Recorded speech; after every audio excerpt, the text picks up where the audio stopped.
Welcome into the Stack Shack podcast. My name is Nathaniel.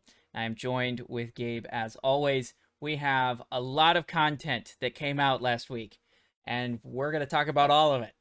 But first, before we get into The Witcher Season 2, I want to just do quick housekeeping. There's going to be 2 episodes this week. For those of you that are used to our 1 episode a week, because there's so much content, we're going to break it up into 2 episodes. What you're listening to right now is the first episode where we're talking The Witcher Season 2. If you're interested in more of our Wheel of Time coverage, that will be coming in a day or two as a separate episode, as its own episode. It would just be too long of an episode if we did both of them at the same time. And we'll be covering 2 episodes of Wheel of Time, episode 6 and 7, in preparation for this Friday's finale. So, now that that's all out of the way, Witcher Season 2 released. Went straight to number 1 on Netflix like we kind of all expected it to. Got 93% on Rotten Tomatoes, which is kind of incredible. Seems to be well received by a lot of the fans. Gabe, what did you think? I thought this was a very good step up from Season 1. Mm-hmm. It solved a lot of my issues that I had with Season 1. Okay. And I think we'll get into this more, but I think The Witcher is a good example of let's adapt something, but we're going to make it clear this is an adaptation, and we're going to make lots of changes. This is not going to be... But we're very upfront with that. Yes. They weren't trying to stay as close to the books as some other series are, and I think you have to... It's hard to toe the line. Yeah, definitely. And I think Witcher does a good job of saying, hey, we're not even going to try that. We're just going to do our own thing. So I enjoyed it quite a bit. Yeah, I totally agree. I think Season 2 solved a lot of the problems I had with Season 1. They told the story in a way that actually made sense. Whoa, congratulations, everybody. Whoa. And I love the little nod yeah. with Yaskir talking with the one guy from the ship, and he's like, I just was so confused, and I saw the dragon reveal coming from a mile away. Like, the little nod, and then I like the clap back from the writers of, like, you try and write it yourself then, you know? I thought that was a fun, like, tongue-in-cheek meta play by the writing team to kind of acknowledge some of the things that had happened in the previous season. I really enjoyed it. I've never read The Witchers. I actually haven't even played the games either. So I'm coming, in this one, I'm coming from a place of I'm just getting into the fandom through the TV shows, right? But I do understand, like you said, I think they were very upfront. And what's interesting to me about how upfront they were with, like, hey, we're going to tell a different story. Like, yes, the characters are going to be the same. We're going to tell kind of the same story, but we're also going to just change a bunch of stuff. What I think's interesting is The Witcher, each adaptation has done that. Like, you have the books, but then the video games were way different. Well, the video games were like a sequel. Yeah, they were just a totally different story. Again, still with that Witcher title on it. And then to jump in here with Season 2 and with Season 1 to say, hey, no, a TV show, yes, we're in the same universe, yes, we're going to deal with basically the same stuff, but we're going to change a bunch of stuff up anyways. I really liked that. I thought they did, I don't know, obviously, as somebody who hasn't read the books, I'm not sitting here being able to pick out, oh, that was changed, or oh, that's different. But what I can say as someone who hasn't read the books is someone coming into the fandom, Season 2, I think the biggest problem with Season 1 is it was a bit confusing if you didn't know what was going on. Oh, for sure. Season 2, I felt like was very natural for me as not a diehard Witcher fan, but somebody who was interested, who likes fantasy, and so was interested in the show, to be able to come in and understand what was going on and really enjoy it. And I thought the story overall made a lot of sense. Yeah. I should preface as well. I have not read the books. Okay. I have barely played the games. Like, I'm starting 3, and I have watched playthroughs of 1 and 2. So not a ton of. Gotcha. I'm not emotionally invested in this staying as true to the story as the games, I guess. That's true. That's true. So we have a very different perspective than some the Witcher lore people on YouTube, I guess. Mm.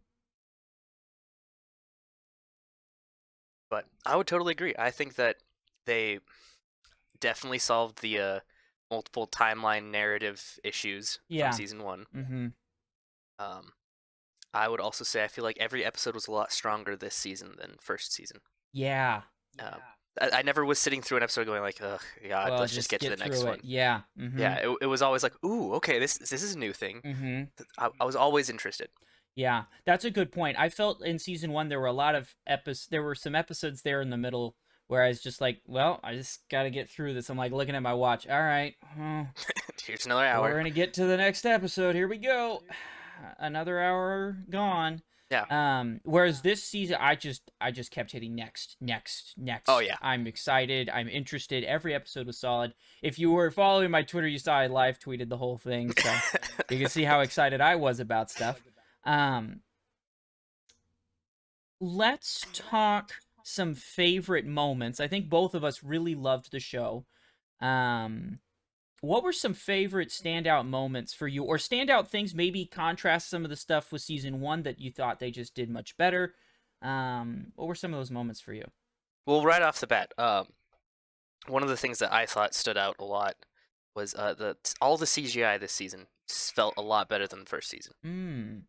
Like there were definitely some good moments first season, but the dragon especially, we did not have any egregious offenders this season, in my opinion. I felt like all the monsters looked pretty good.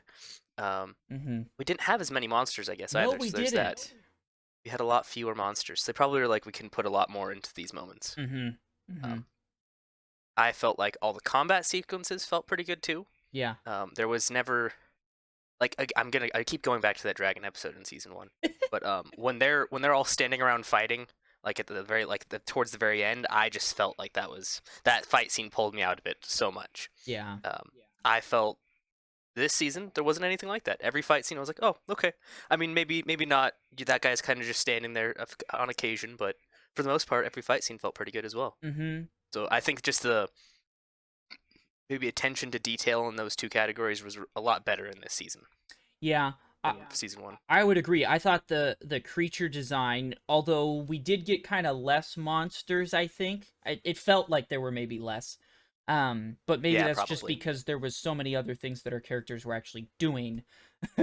Whereas in There was season plot. 1, I just felt like, all right, I just nothing, there's nothing going on here, so I'm more focused in on, oh, good, a monster's shown up, so something can happen.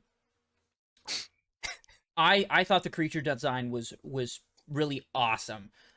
Spoiler alerts incoming for season 2, especially in the final episode. Those creatures that come through that portal are so sick. So good. So incredibly cool. And for me, I think the characters just felt way more likable this season to me. Yeah. Like all of them, Ciri, Yennefer, Geralt, Yaskir, all and the side characters. I felt like I had a much better understanding of their motivations. Especially like Tisea, right? She in season 1, I felt like I just didn't understand who is Could she, not get why her is angle she, like, at all. She just didn't make any sense to me. But I felt like they really kind of elaborated on some of those other sorcerer or brotherhood, right? All of their different motivations and some of those things. I thought Ciri was a particular standout to me. I think Freya did an incredible job playing the character, and Ciri was a character that in season 1, she's super important, but she basically doesn't nothing. You don't really get to spend any time with her. She's on screen very, very little. And so I really enjoyed getting to spend more time with her character. And I think she was just did a great job embodying that character and playing it out in a really solid way. I totally agree. And I think a lot of it is based off of there's actually like character moments, I guess, this season. Yeah, Not that there yeah. wasn't last, but it's just we had her so infrequently, Mm-hmm. and it was mainly I'm on the run, and Yep. my world's turned upside down. Now we Yep. get the all right. What am I doing with this? How am Mm-hmm. I going to react to the situation I've been put in season one? Mm-hmm. Um, I quite enjoyed. I thought, especially her and Geralt's interactions, all of Yes. those, Fantastic. like okay, sorry I said spoilers. When they're in the temple and she's getting let off by whatever the scribe dude, Yes. she's supposed to train her, and she just looks at him like, "Help me," and he Help just me. grunts. Yes. Like that was all right, perfect. Father daughter right there. Yep. They've already Yes. established that. And their relationship was so good, and I think that was so important for them to nail in this season, because that is Yes. kind of our main relationship of the entire show, is this father-daughter relationship between Ciri and Geralt. And I think they nailed that relationship. I feel like you got to see both of them kind of grow, and like Ciri's coming from, not used to hanging around witchers, but then like her dynamic with them and growing into that, and then bringing in Yen, or bringing in, oh gosh, I just blanked on the other mage's name. Fringilla or No, Triss. Triss. Thank you, Triss. Bringing in Triss. Um, I think it all really went well. I also have to say I'm very glad I watched Nightmare of the Wolf. Oh, okay. The animated show, uh, on the It's on Netflix. on Netflix, and giving us a backstory of Vesemir. Oh, okay. And also and giving some backstory on the Witchers themselves. I think the Nightmare of the Wolf as a standalone like Netflix anime movie, I felt was pretty boring. Well, not boring. Boring's probably the wrong word. I just didn't feel like it was that good. It was okay. It was okay. It was watchable. It was okay. Not that great. But it did provide some really awesome backstory for Vesemir, because it talks about there's this storyline that's kind of in the middle there of the Witchers are dying, right? Because we can't make any more of them. And it was because we're in hiding and we don't tell anybody where we are, because when people used to, there was this problem or whatever. Well, that whole like battle scene where everybody comes and destroys, and the potion gets destroyed that can create the Witchers and all of that, that all happens in that movie. And I felt like that was really cool context. There were a few moments where there'd be a reference to something. I'm like, oh, I remember that. I'm so glad I watched that and have this added context for what happened.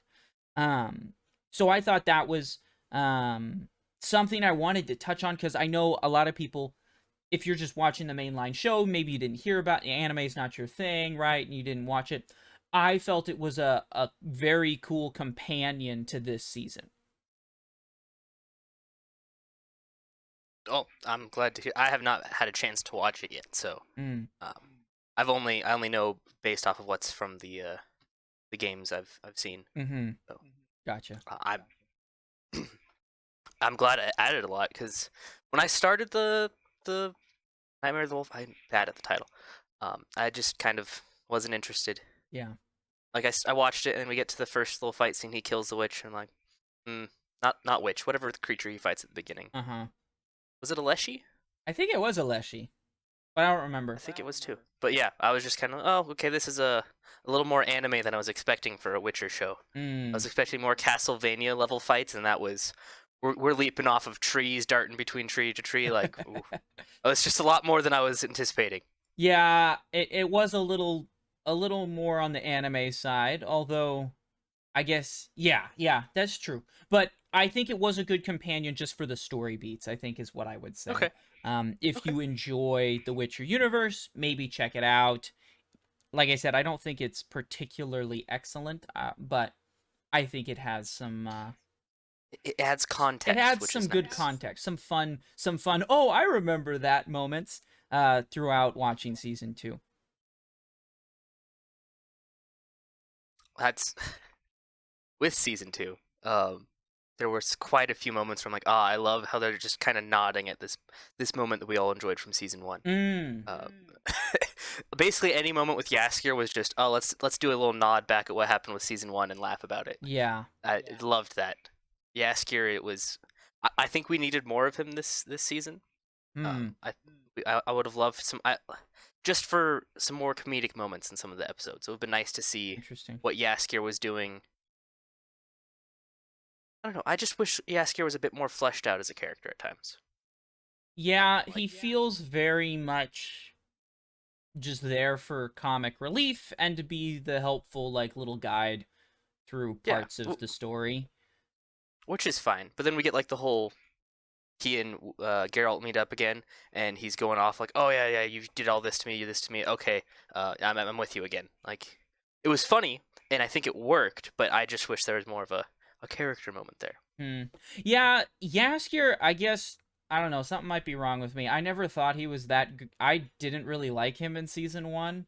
Oh, He kind of frustrated me because I felt like anytime he was involved in season 1, it took me out of the immersion.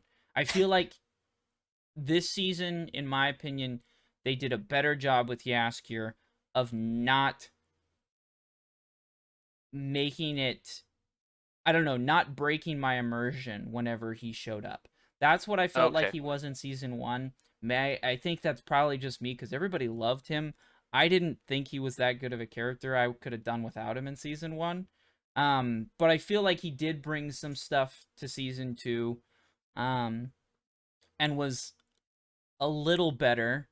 But um, I was happy that he wasn't on too much because I felt like he was on too much and used too much. Like I can take small doses of Yaskir before I'm like, okay, this just doesn't feel like The Witcher. Like it feels like he's from some other random universe. You know what I mean? Um, Okay. and so that was my opinion on Yaskier. I think that kind of goes into what I was saying earlier is I really feel like every character just felt better in season 2. Like I understood and liked Yennefer way better in season 2 than in season 1.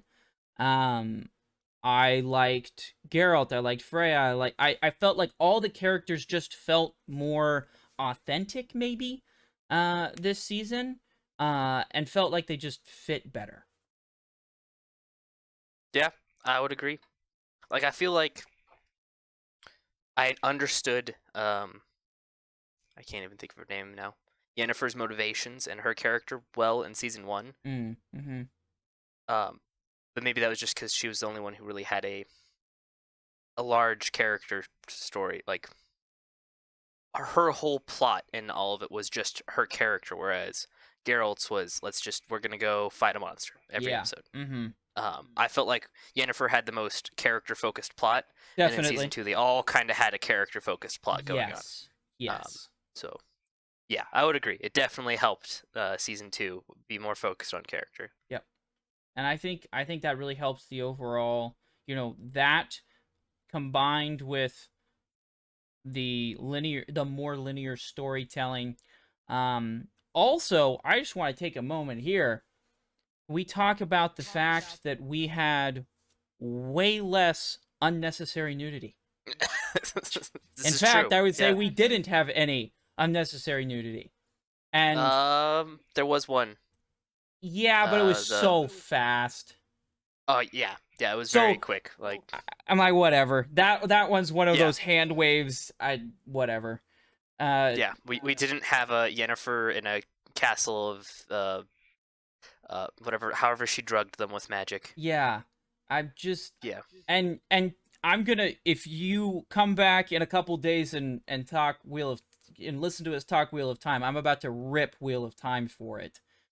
That's probably one of my biggest pet peeves in all of film and television is the unnecessary nudity or unnecessary sex scene that doesn't make sense, that doesn't need to be there, and you just threw it in there to be edgy, I guess.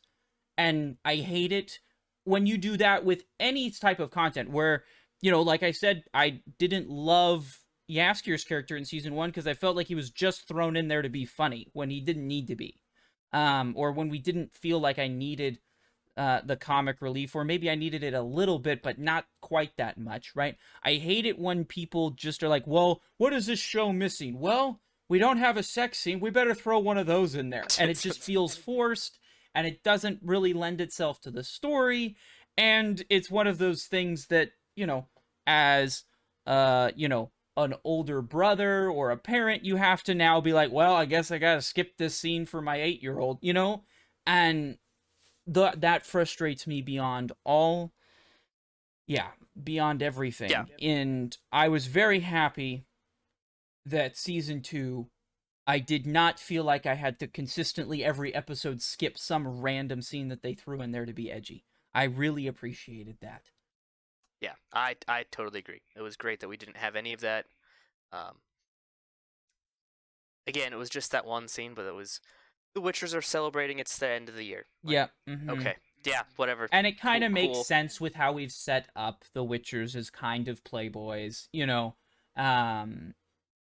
That's how they're set up. Extent, I know yeah. in the games. That's how it was set up in season 1. So to throw in a party scene, sure, that's all right. It was pretty fast.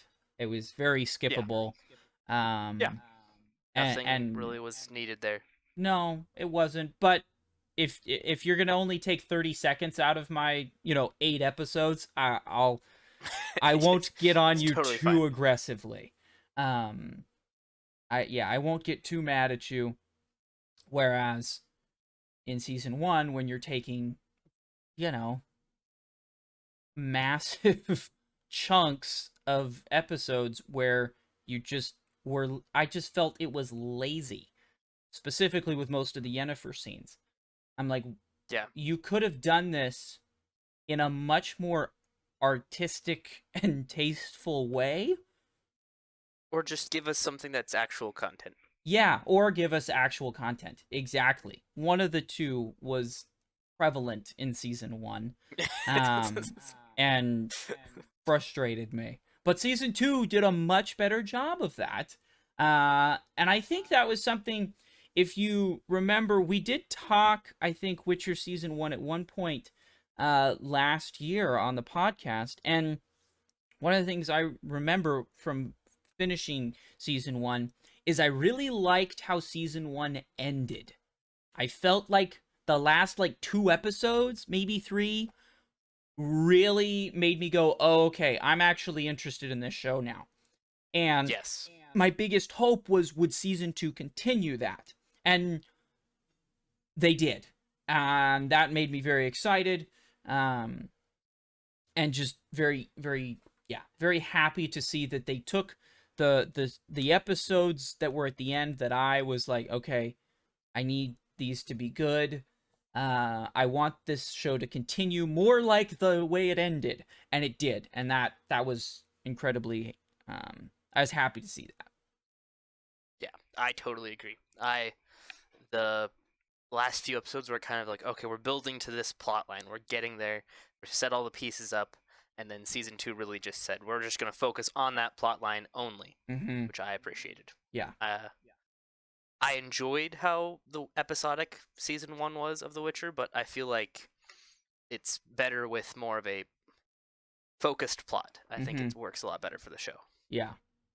I agree. It allows you to build to something. Now, speaking of episodic, Netflix released The Witcher in its typical Netflix fashion, dropped it all at once.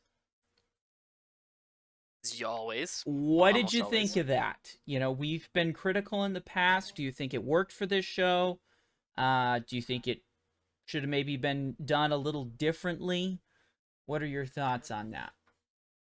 I think it will depend on the next couple weeks to see how much The Witcher season 2 stays in the public's eye.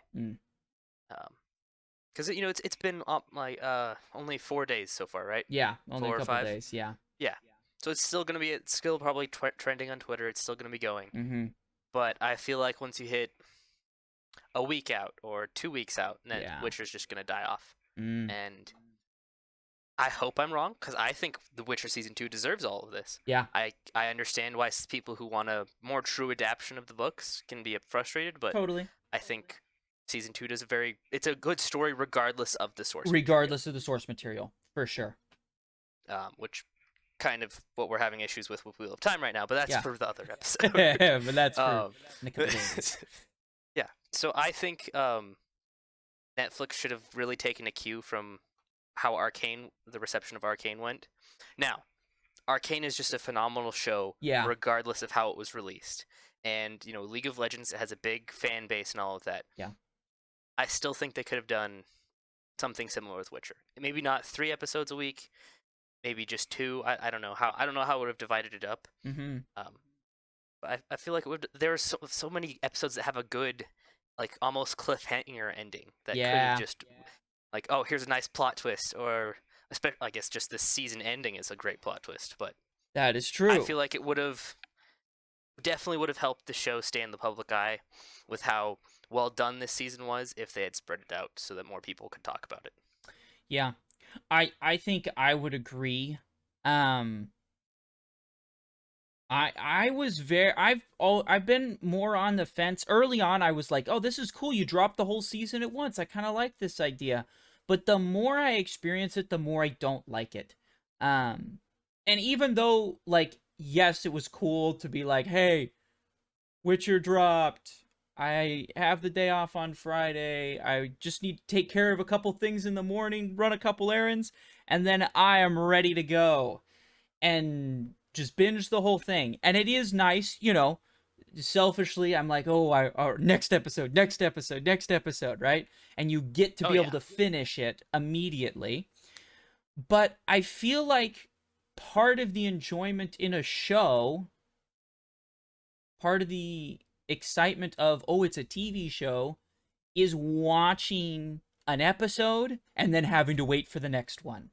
Even though, like, we joke, I think we quote unquote jokingly are mad at, like, oh man, I want more. Like, that was my problem with episodes in Mandalorian, where I was like, oh, I want more. You only gave me 32 minutes. My dad will go, oh man, it's only 42 minutes long. Why can't we get a little more out of this episode? Enough. Not enough, right? That wasn't enough for this week. But I think that's a better problem to have, in my opinion, than immediately I'm just done with it and now we're talking about it on the podcast. I mean, it was a great season, but I feel like I didn't get to sit with it for very long. I feel like Arcane has got a much, like, deeper hold on my interest than Witcher does, almost exclusively just because it was 3 weeks of every week I was thinking about the show and I was theorizing about the show and I was excited for the next week. I think that's something that Netflix really needs to start considering.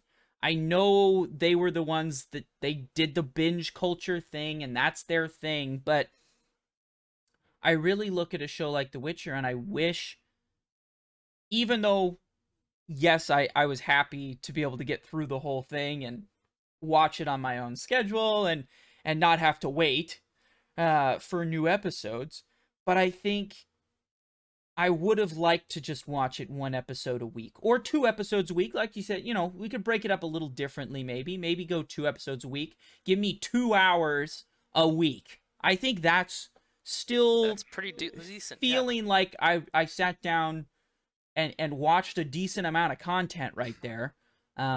Again, my complaint with The Mandalorian is, like, you give me a 32-minute episode? I'm sorry. I need a little more than that, guys. Come on. And so, if you give me 2 50-minute episodes,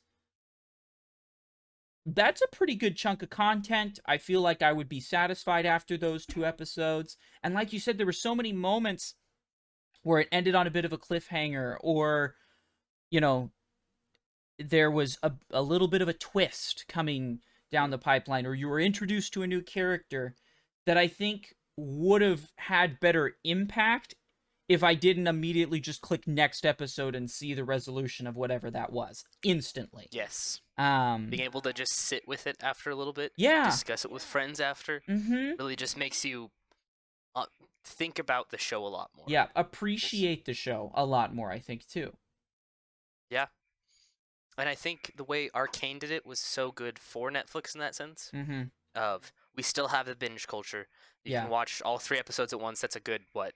They were each about 45 to an hour of Arcane, so almost at least 2 hours of content every week. Mm-hmm.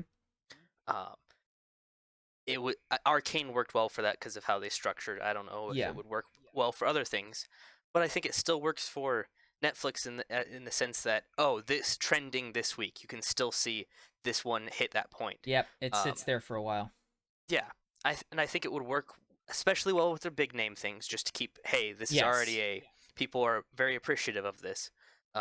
Let's keep their interest like over an extended period of time, but then you could still release the smaller, maybe less well-known ones. I think those first seasons. I agree, because I think it's hard to grab an audience to watch your show every week for 8 weeks or for 4 weeks. That's difficult. It's difficult to grab an audience's attention. But I do think if you have a show that can grab an audience's attention for that long, you owe it to that show to release it in a way that it is able to do that. And I think you make a good point. You don't have to do away with all of the binge culture. You can still drop 2 or 3 episodes, right? This show was 8 episodes long, so I think 2 makes the most sense, because that's a nice even breakdown, and you go 2 episodes a week. It's about 2 hours of content a week. That, I think, would be cool, because it still feels like, wow, I got a lot of content here, but you also get that experience of being excited for this weekend's episode. That all being said, for the smaller shows, still drop them all at once, because I think a show like, let's say, Squid Game, let's take that as an example. I don't think that show is able to gain as much traction as it did if it was released 1 episode a week.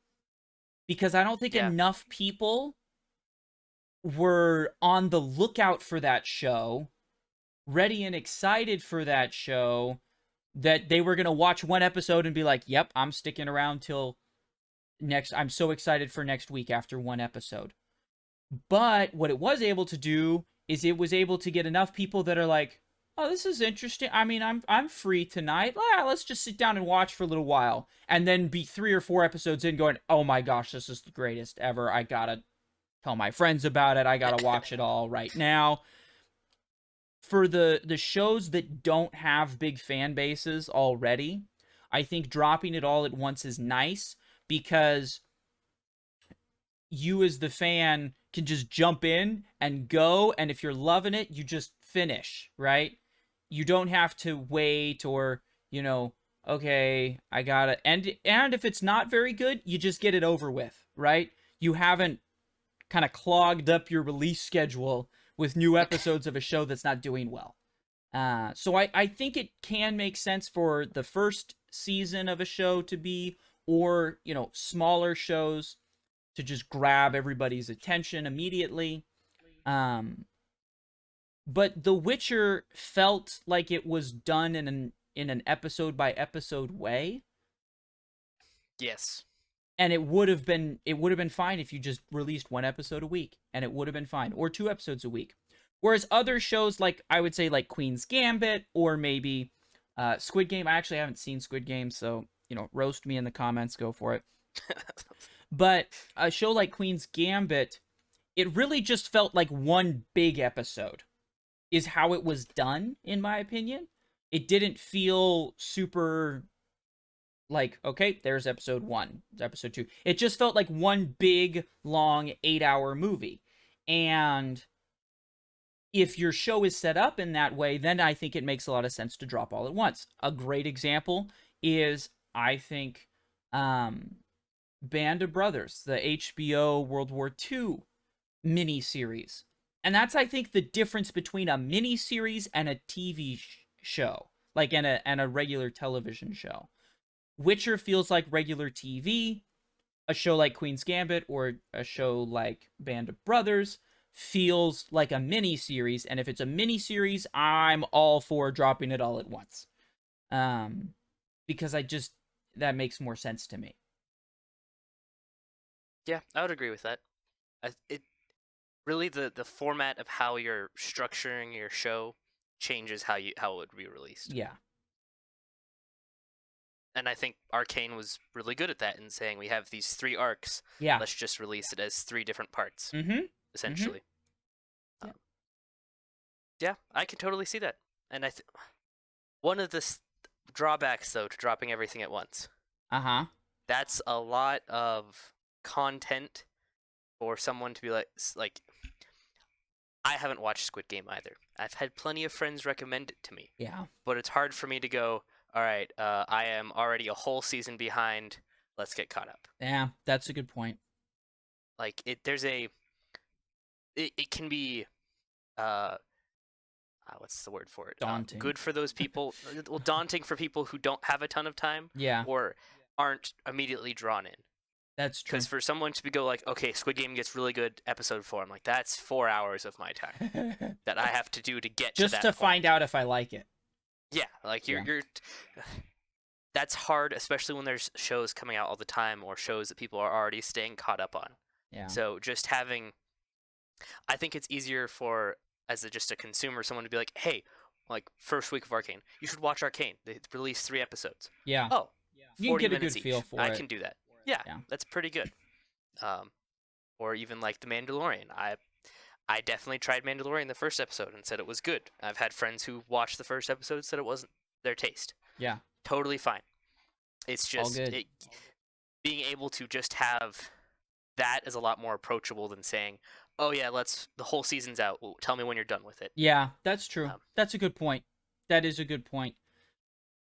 Yeah, I think we both agree. Episode by episode is a much better way to do this. And I would say, I think the excitement on Twitter for The Witcher is already starting to wane. And it's only been out for a few days. And if it would have been, we would still be talking about it all week right now. With people that are like, oh, that's right, The Witcher came, those 2 episodes, let me get caught up before next week. Well, and then by now we would have had a Witcher episode 2, like a little teaser snippet somewhere. Yeah, you can and we'd have do more a little speculation branding. going Yep, on. and everybody start talking about it. Yep, like I think Wheel of Time on Prime does every week has a little teaser screenshot they put out, a little teaser, and then this is what's happening. Yeah, and get ready. They have a lot of advertising on it. Yeah, we don't get that with all at once. We have the advertising up to, and then it's done. Interesting. I honestly have not seen a lot of advertising for The Witcher, like on TV and stuff. I don't know why that is now that you brought up the advertising that Wheel of Time has been putting out. Yeah. All I had seen leading up to season 2 was, all right, here's the season 2 trailer, and then I think they had a picture of, they had some screenshot of some character. I can't even remember who. Yeah, yeah, and like I saw some stuff. Even when I went to Netflix, I would go on and I was like, okay, because I was trying to check out one night, like, when is Witcher coming out? Is it this Friday, like 12 a.m. Yeah, or 12? yeah. Like, I can't remember exact time. I search Witcher and it just shows trending and it has the Witcher first season, doesn't even mention season 2. This was Wednesday of last week, 2 days before it dropped, and they had nothing on their official app.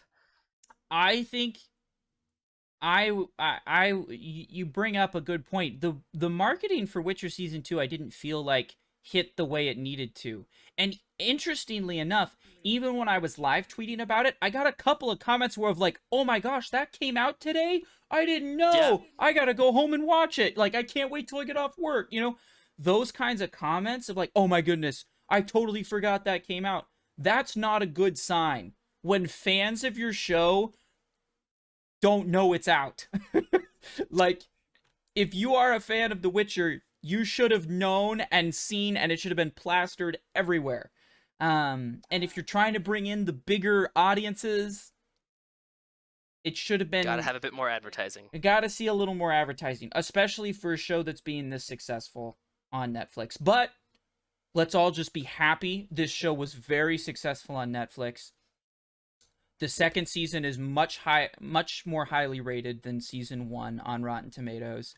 It's getting great numbers, which means we don't have to worry about cancellations. I know, knock on wood that I just said that, but we seem very, very solid in our hope for the future, and we will get more episodes. I heard they have a 7-season plan. Holy, I was not expecting that. Wow. They have their own plot they're going with then, fully. Yeah, which would be cool. I'm down for it. But yeah, 7 seasons is what I heard. And it sounds like they're going to be moving towards the Wild Hunt. Is kind of their big idea, which is what's kind of alluded to right at the end of that season finale with them telling her to join them and blah, blah, blah, right? But I think one of the writers called the Wild Hunt, or those, that's what they're called, right? The Wild Hunt? The Wild Hunt, yeah. Yeah. It called them the Witcher's Thanos. Like, this thing that they're going to just keep hinting at as things happen and as stories move on and continue. They're going to just keep hinting at it, and then that'll be kind of the big culmination of the whole storyline, will be the Wild Hunt, which I am 100% down for. What did you think of the season finale and how it sets up season 3? What are some of your thoughts and expectations for season 3? Okay. So my girlfriend and I watched the last 6 episodes of The Witcher together. Okay, cool. Much to her chagrin. She doesn't like getting into news shows, but I was like, hey, I gotta watch this for the podcast. So she's sitting there, kind of bored at first, and then I'll be like, hey, are you okay? And she's like, shh, I'm watching. So we were just talking yesterday about, like, what did we think of the ending? Mm-hmm. I enjoyed it, but I think my biggest problem with the ending is that I felt like Yennefer kind of just got out of the witch's not the witches, the Deathless Mother. Mm-hmm. Her it felt very loopholey, where with Fringilla and Francesca. Yep. The elf. Mm-hmm. I felt like they no matter what they did, their payment was going to come in the end, right? Yeah. It felt very inevitable. Whereas with Yennefer, is like, oh, I got out of it in this way. Well, let me make a slight counter. Okay. I don't think Yennefer ever bargained. At least it didn't, like, her situation was the Deathless Mother said, you need to bring me Ciri. Okay. And Yennefer didn't really bring her Ciri. Because the Deathless Mother feeds on the pain and then leaves and just possesses Ciri, regardless of what Yennefer did. Okay. So I have less problems with it then, if we're looking at it that way. That's how I kind of looked at it. She was going to, but then realized, no, I can't do this, and decided not to, because the Deathless Mother's like repeatedly like, you just have to ask and I'll give you your powers back. I'll give you your chaos back. It's sitting right here, it's ready for you. And Yennefer never did ask. That's fair. Yeah. So that was kind of my rationalization on how to get out of that. Whereas Fringilla and Francesca definitely did ask. Yeah. Okay. And therefore, their payment did come due. Whereas Yennefer's didn't quite come, like, she found a different way to gain her chaos back. Yeah. Okay, I like that better then. That's kind of how I thought about it. Besides that, I thought the finale was great. I thought we already said spoilers, those basilisks, so cool. Loved, yes. Please give me more like dinosaur-esque Oh, sick. creatures. Love that. Yeah. Sick. The giant basilisk. Oh yeah, Yeah. that was great. I liked the. Oh, real quick, just over the whole season, I loved seeing all of the different Witcher signs they can do be used more often. Ah. I liked having the Igni. I liked how the force shields and all that. I enjoyed seeing that because that's a big part of the games. Yeah. Really enjoyed having that in there. Yeah, the Witchers felt more than just knights in this one. Like you're like, oh no, they got some magic here, and they've got some cool potions, and you know, they got a little more than just a good sword fighting skills. So, I loved that, and I think we're really like you were saying, the writers feel like Wild Hunt's the Thanos. We keep getting hints at that. We keep seeing, all right, Ciri's special in some way that's we're not quite sure yet, other than she can interact with ancient relics. Yeah. I like how it's building, but I think this is a big problem I have with Marvel recently, is that after Thanos, we're building to a point, but I just can't care about what we're building to anymore. If that makes any sense. I don't care what Marvel's doing next, because I feel like Thanos was such a good end point. Yeah. That even the short storylines with hints at building to something just don't mean as much to me. Yeah. Compared to Witcher 2, season 2, I feel like we're building up to this point that I still care about. I want to see what happens with the Wild Hunt, but I love the conflict that's happening within season 2. Yes. Definitely.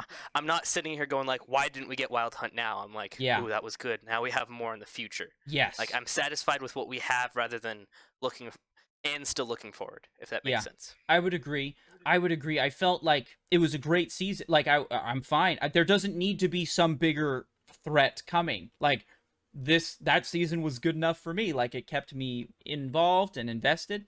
I do think, to the Witcher writers out there, if you're gonna build to something like the Wild Hunt, and you're gonna make that your Thanos event, right? You're gonna make it this huge big thing. You need to learn from Marvel's mistakes and end after. Yeah, that's got to be it. That has to be it. You have to stop. You have to stop with that storyline. You can't take the same characters, have all of this build up, have this massive, giant, awesome high point in your show that ends and just perfectly wraps everything up, just like Endgame did, and then go, all right, let's just keep going with the characters. You can't do that. It doesn't work. It makes everything just feel low stakes that happened before it. You can't build up and then continue on. You're gonna have to end. Yeah. Now. Yep. They apparently have seven seasons to do that. So I will be perfectly happy. You can take as much time as you want getting there, right? As long as you keep it interesting, like you did in season 2. Like you said, I'm happy with the conflicts that we've got going on right now. I don't feel like I need to get to the Wild Hunt tomorrow. We can keep pushing it down, and we'll deal with these other things. For example, Ciri's father. Yes. That was a big reveal. Holy smokes. I feel like... Right? I think they set up Season 3 really well, as I know what Season 3 is going to be about. And yes. I think that's something they did well in Season 1 as well. At the end of these seasons, they've, in my opinion, set up the next season very well. They've gotten through their main kind of conflict of what they were dealing with in that season. There is some decent closure, but then there's the nice setup.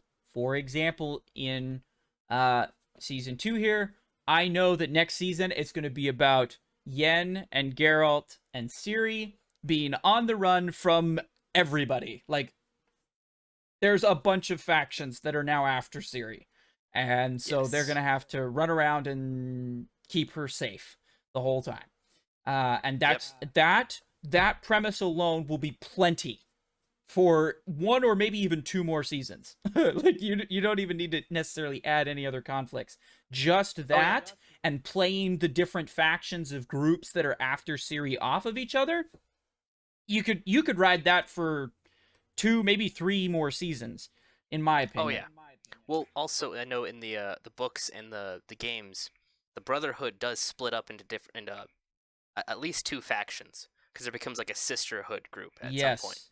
Mm-hmm. So we have a lot of political intrigue we can still deal with. Yep. Um, and I think another problem with how I feel about Marvel compared to The Witcher, Marvel's like their stakes never feel the same. Okay, I'm explaining that poorly.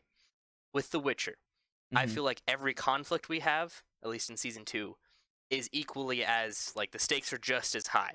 Yeah. Every time we fight a monster, the stakes are still there, Mm-hmm. regardless of the monster. Or we had the fight with Yennefer back in season 1. Mm-hmm. What was that town called?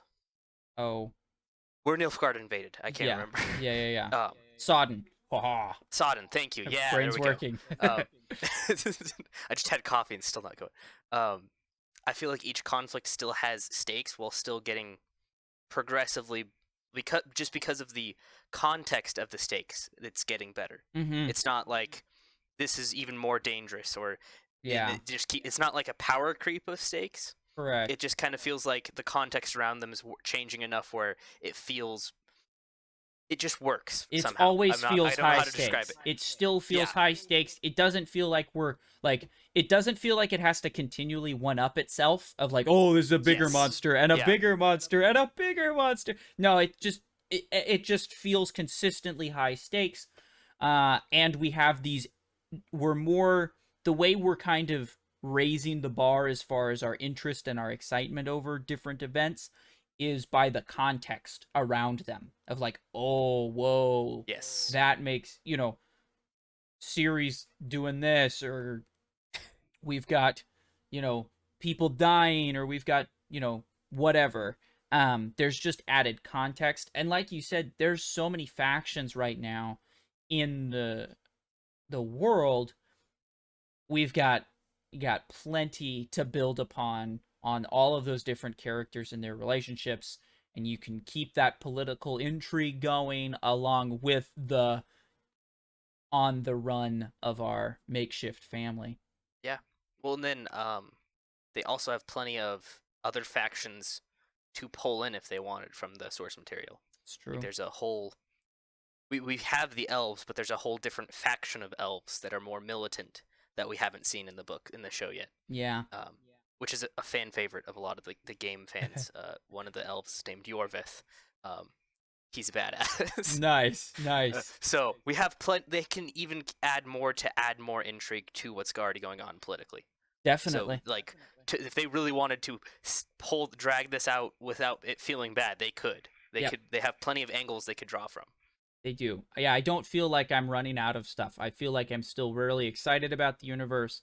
I feel like there's still a lot more to discover about the universe. And I don't feel like they've tried to rush through anything to get to some big climax.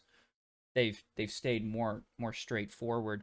Did you see the end credits scene after the final episode? I guess I have not seen the end credits scene. Ooh. Last I saw was it was her father revealed as the King of Nilfgaard, Mm-hmm. or as the Emir. I don't remember if he's actually the king or not. Yeah, I think he is. Anyway. He's the White Flame or whatever. He's Right. that character that everybody just keeps talking about, but we never saw, and that was a big reveal. So the end credit scene was actually the trailer, a teaser trailer for the next piece of Witcher content we're getting, which is called Blood Origin. It is set way before the events of The Witcher. In fact, it's set before the Convergence. And it's going to explore specifically that elven world that was around. It was just elves before the conjunction. I said convergence the last time. Conjunction. That's what the word I'm meaning. The conjunction of the spears, which is that big cataclysmic event that brought monsters and men and elves all onto the same kind of world. Plane of existence. Plane of existence, exactly. And that is coming out in 2022. So we're not going to have to wait a bunch of years for new Witcher content. We're going to get it basically immediately. And it's also going to talk about the creation of the first Witcher.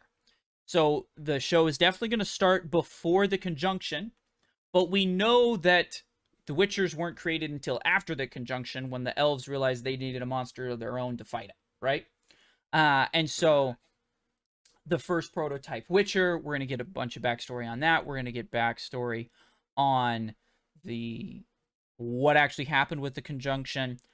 I think that's going to be super cool and a great way to expand upon the universe without having uh kind of the Marvel issue of we're running out of stuff to do. Like, let's just jump 1200 years before. Now we have tons of room to tell our own story and to tell another story and still make it interesting, right? It's still exciting, it's still unique to the Witcher universe, but without having to muddy the waters with what we've got already going on. Oh yeah, I agree. I think just changing the focus of a story and not rather like okay, if you're going to adapt something and you want to make it a spin-off, let's just not focus on any of the same characters that are focused in the original Yeah. medium, Mm-hmm. and but keep the themes and maybe the tone of Yes. the original, Yep. and set it in the same world. I Yep. think you're good. Yep. We have plenty of examples of adaptations not keeping the original theme or tone, and that just does poorly. Yeah. Cowboy Bebop. Yes, there you go. Exactly. I think that's something that Star Wars has done an incredible job at. Is just, all right, we're just going to jump over here and we're just going to Yeah. tell a new story. We're going to keep you all are familiar with the universe and how it works. So let's keep that, right? We'll keep how the universe There's works. still Jedi, there's still bounty hunters. Yeah. We're good to go. And we're going to keep the gritty feel, the kind of dirty sci-fi as it's called of like it's not shiny, everything's, you know, This is not Star Trek. yeah, exactly. It's not shiny, it's dirty, it's grimy, it's rusted. And let's tell that story in just a different time period. And I think that's something Star Wars has done a really good job of. It's something I'm hoping The Witcher can do. From watching that teaser trailer, it feels like it's the same tone. It still feels like The Witcher. I think it'll be really cool also to get a lot more elves. Like, we don't have a lot of elves on screen. They don't get a lot of screen time. They got more, and Francesca was a great character. And the elves are an interesting group and faction, right? That we're going to be getting to know a lot more. But I think this will be a good setup to like give us some more backstory on the elf culture and how they, you know, how they view the world. And obviously, they're pretty pissed off that they kind of got pushed to the brink of extinction.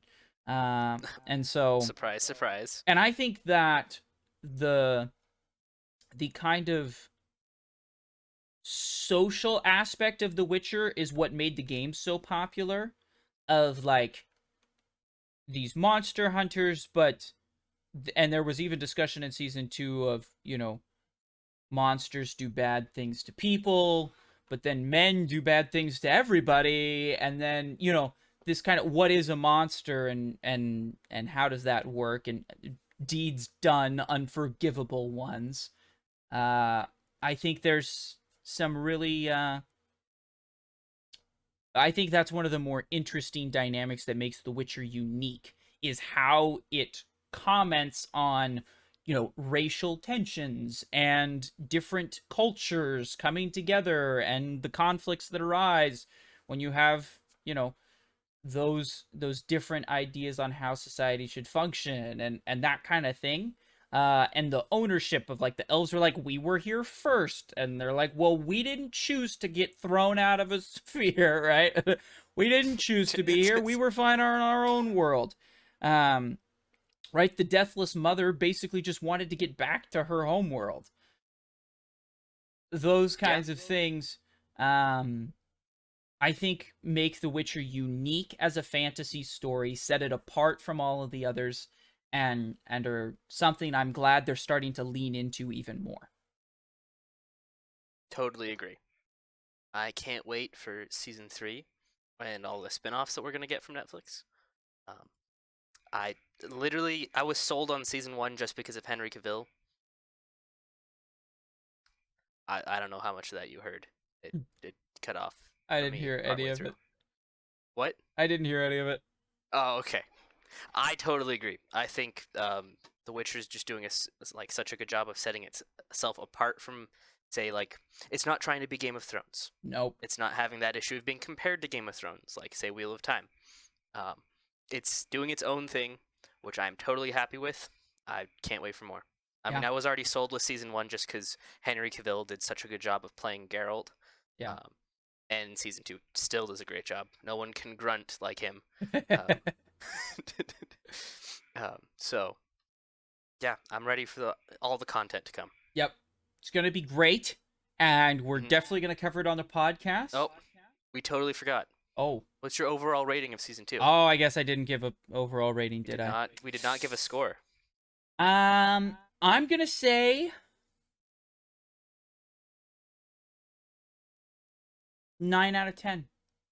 Oh, okay. I really, really liked it. What about you? I was also going to say 9 out of 10. Wow. I may have had more problems if I'm more familiar with the source, That's source true. material, Yeah. but I enjoyed it as a show regardless. Yeah. So, very, very good. And something that we're going to be probably ripping Wheel of Time for in the next episode of, okay, we get it, we're changing stuff, but you got to still put out a good piece of content. Like, regardless of what changes, is this just a good story on its own? And I think that's something Witcher Season 2 did well. It was whether, we can complain, you can complain totally, and you're justified in those complaints. If you've read the books and you're like, oh man, I like how they did it in the books better. But as a standalone story, it worked. As a standalone show, it worked. I enjoyed myself watching it. Which, to put in context, I was probably like a 6 out of 10 or a 7 out of 10. Yeah, probably 6 out of 10 on season 1. It was okay. It was like just barely past the last episode, really. The last like 2 episodes are what made me actually interested in season 2. But season 1, I was like, it wasn't that great. Probably a 6 out of 10. So to jump to a 9 out of 10, huge. Yeah. Awesome. Yeah. Let's pray that's what happens to Wheel of Time. And we'll see, really, in a couple of days, you'll see our Wheel of Time episode, but we'll definitely be back next week to talk even more here on the podcast. We got Book of Boba coming up. Ladies and gentlemen, Book of Boba Fett, gonna be amazing. So we will see you next week.